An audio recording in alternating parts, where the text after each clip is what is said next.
অফিসে, দপ্তরে কিংবা বাসায় আইন করে নিষিদ্ধ পলিথিন ব্যাগ আর রাখবেন না। আমরা কিন্তু সচিবালয়কে আগামী 1 ডিসেম্বর থেকে সিঙ্গেল ইউজ প্লাস্টিক এবং পলিথিন মুক্ত ঘোষণা করার একটা উদ্যোগ নিয়েছি। আমরা পলিথিন প্লাস্টিকের বিরুদ্ধে একটা প্রক্রিয়া শুরু করেছি। আপনারা সেই প্রক্রিয়ায় সম্পৃক্ত হবেন। সম্পৃক্ত হবার কিছু উপায় আছে। আপনাদের অফিসে, দপ্তরে কিংবা বাসায় আইন করে নিষিদ্ধ পলিথিন ব্যাগ আর রাখবেন না। আমার বাসাও আমি পলিথিন মুক্ত করার প্রক্রিয়া শুরু করে দিয়েছি। আপনারাও এমনকি ফ্রিজেও রাখবেন না, যে পলিথিন ব্যাগ আমরা আর ব্যবহার করব না। একইভাবে আপনাদের দাপ্তরিক কাজে সিঙ্গেল ইউজ প্লাস্টিকের একটা তালিকা সরকার করে দিয়েছে, সেগুলো ব্যবহার থেকে বিরত থাকবেন। আমরা কিন্তু সচিবালয়কে আগামী 1 ডিসেম্বর থেকে সিঙ্গেল ইউজ প্লাস্টিক এবং পলিথিন মুক্ত ঘোষণা করার একটা উদ্যোগ নিয়েছি।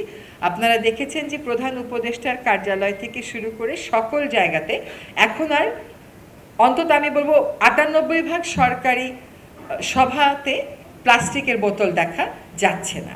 এটা শুধু প্লাস্টিক বিরোধী একটা লড়াই না, এটা হচ্ছে পাট শিল্পকে পুনরুজ্জীবিত করারও একটা লড়াই। আমাদের যে ঐতিহ্যবাহী পাট শিল্প, এইটাকে পুনরুজ্জীবিত করব। কাজে প্লাস্টিক বলার সাথে সাথে বায়োপ্লাস্টিক নিয়ে চলে আসবো না আমরা। বায়োপ্লাস্টিক হয়তো একটা পর্যায়ে আমাদেরকে গিয়ে কিছুটা চিন্তা করতে হবে, কিন্তু এখন যদি আমরা কঠোর অবস্থানে না যাই, তাহলে আমরা পাটকে, কাপড়কে, কাগজকে কোনোভাবেই উঠিয়ে আনতে পারবো না।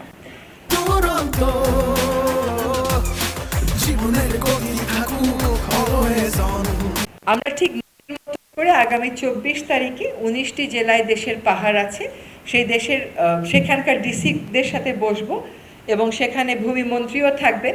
আমরা সকল পাহাড় এবং টিলার তালিকা করে ফেলবার চেষ্টা করছি, এবং সকল ডিসিকে আমরা আহ্বান জানাবো এবং তাদেরকেও বলবো যে কর্মপরিকল্পনা দেন পাহাড়গুলোকে কিভাবে আপনারা বাঁচাবেন। কারণ ব্যক্তিগত পাহাড় হলেও তো কাটা যায় না, আর পাহাড় একটা এমন ইকোসিস্টেম, আপনি নদী যদি আজকে দূষণ করেন কালকে হয়তো দূষণমুক্ত করতে পারবেন, কিন্তু পাহাড় তো আর দ্বিতীয়টা করতে পারবেন না।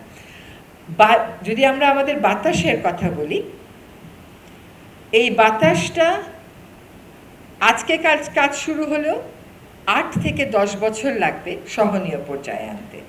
নদী উদ্ধারের গল্প যখন আমরা বলি, যখন সফল গল্পগুলোর কথা শুনি, আপনি দেখেন কোনো দেশেই কিন্তু 10 বছরের আগে একটা নদীকে সম্পূর্ণ দূষণমুক্ত করতে পারেনি, কিন্তু তারা তো শুরু করেছিল কাজটা একটা কংক্রিট পরিকল্পনার মাধ্যমে। আমরা সেই কাজটা শুরু করি এবং এজাজ যেটা বলেছে, আমি ইতোমধ্যে তাকে বলেছি যে আমাদের মন্ত্রণালয়ে একদিন যে বসে তার একটা ম্যাপিং আছে যে কোথায় কোথায় দূষণ হচ্ছে, যদিও নামগুলো নেই, সেগুলোকে আমরা মনিটরিংয়ের মধ্যে আনি। কারণ আমরা সারা জীবনই শুনে এসেছি যে আমাদের লোকবল কম। 18 কোটি মানুষের লোকবল না থাকলে আর কোনোদিনও লোকবল হবে না। কাজে সকলকে সম্পৃক্ত কাজটা করা হবে।